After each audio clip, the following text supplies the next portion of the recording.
Tukang becak ini naik haji dengan ajaib, hilang di Rembang, muncul di Mekah. Warga menduga pria ini dibantu makhluk gaib untuk pergi ke Tanah Suci.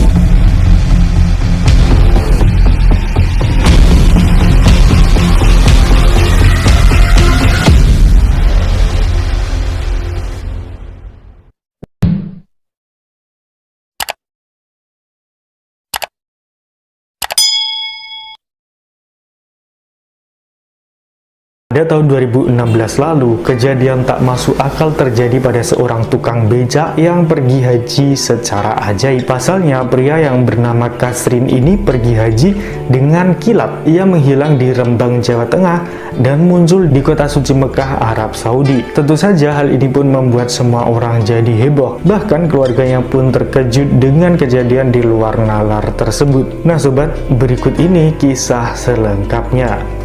Seorang tukang becak bernama Kasrin bin Sumarto, 60 tahun, warga Dukuh Gembul, Desa Sumberjo, Kecamatan Pamutan, Kabupaten Rembang, Jawa Tengah, tiba-tiba berangkat naik haji. Dia berangkat haji tanpa pernah melalui pendaftaran. Kisah ini begitu menghebohkan warga di sekitar kediamannya, termasuk lokasi di mana dirinya sehari-hari menarik becak, yakni di wilayah Lasem, Rembang. Warga menduga Kasrin bisa berangkat haji karena dibantu sama makhluk gaib. Nah, kejadian ini bermula saat Kasrin tiba-tiba ikut rombongan berangkat haji. Padahal sebelumnya tidak pernah mendaftar. Perangkat Desa Sumberjo, Kecamatan Pamutan yang bernama Siwoyo mengaku dirinya ikut mengantar Kasrin menuju ke tempat rombongan haji kota Rembang, tepatnya pada Selasa 23 Agustus 2016. Saya memang heran, selama ini tidak pernah terdengar kabar Kasrin hendak menunaikan ibadah haji. Kapan mendaftarnya juga tidak diketahui, termasuk juga tidak pernah ikut dalam manasik haji, terangnya. Tentu saja Siwoyo yang menjadi perangkat desa pun kaget, karena biasanya orang-orang yang mau haji ya mengurus surat di kantor desa, tapi si Kasrin ini tidak pernah mengurus surat apapun. Malam itu Siwoyo bersama ratusan warga desa Sumberjo turut mengantarkan Kasrin ke Masjid Lasem, Rembang, ikut bersama-sama jemaah calon haji lainnya yang akan berangkat haji malam itu. Ada banyak orang yang mengantarkan kok, ada yang naik mobil seperti keluarganya, kemudian minibus, dan ada yang naik truk dam. Masih ada puluhan motor juga yang mengantarkan Kasrin ke Masjid Lasem, tempat berkumpulnya jamaah yang hendak berangkat haji, kata Siwoyo menjelaskan. Siwoyo sendiri adalah tetangga satu RT dengan Kasrin. Dia sebagai perangkat desa mengaku tak pernah dimintai tolong untuk urus administrasi pendaftaran haji Pak Kasrin itu. Baik mulai dari desa maupun ke tingkat lainnya, itu yang membuat kami heran. Karena kalau memang berangkat haji, biasanya kan mengurus surat-surat terlebih dahulu. Ini tidak ada sama sekali, jelas Siwoyo lagi.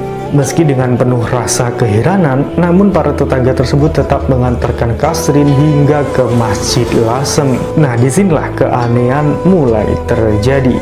Kasrin diketahui tidak memakai seragam haji layaknya calon-calon haji yang lain. Dia hanya pergi dengan membawa kemeja putih, celana hitam, peci, dan tas kecil saja. Padahal jamaah calon haji yang lain ya memakai seragam batik dan membawa koper yang besar dan bekal lainnya yang sangat banyak.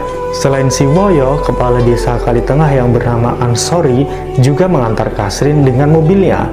Nah, Ansori ini merupakan kerabat dari Kasrin. Disinilah Ansori juga menuturkan keanehan-keanehan yang terjadi pada Kasrin. Ansori menuturkan malam itu Selasa 23 Agustus 2016 dirinya lah yang mengantarkan Kasrin ke Masjid Lasem. Berangkat dari rumah sekitar jam 9 WIB, waktu itu menantunya yang mau mengantar, namun karena ada halangan tidak jadi. Akhirnya saya yang mengantar Pak D. Kasrin, kata Ansori memulai ceritanya. Sambil terus menahan rasa heran karena tidak percaya Kasrin yang masih Pak D-nya itu tiba-tiba berangkat haji, Ansori terus mendampingi Kasrin hingga di Masjid Lasem. Bahkan tas kecil milik Kasrin dibawa sama Ansori. Waktu menunggu keberangkatan rombongan, tiba-tiba perut saya mules, kata Ansori. Saya lantas minta kerabat saya lainnya yang bernama Lutfi untuk menunggui Pak D. Hanya saja saat bersama Lutfi itu Pak D Kasrin bilang akan keluar masjid. Alasannya mau beli rokok. Nah, waktu dibuntuti sama Lutfi, tiba-tiba saja Pak D. Kasrin sudah tidak ada. Dia menghilang begitu saja, terang Ansori.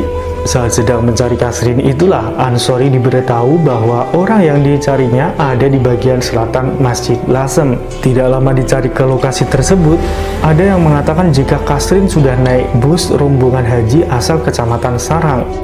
Dia terlihat duduk di belakang sopir, bahkan sempat melambaikan tangan untuk berpamitan. Nah, setelah Kasrin berangkat dengan bis, Ansori dan rombongan yang mengantar Kasrin pun pulang kembali ke rumahnya. Namun keanehan ini baru awal, masih ada lagi keanehan-keanehan lain yang terus terjadi. Keanehan lain pun kembali muncul.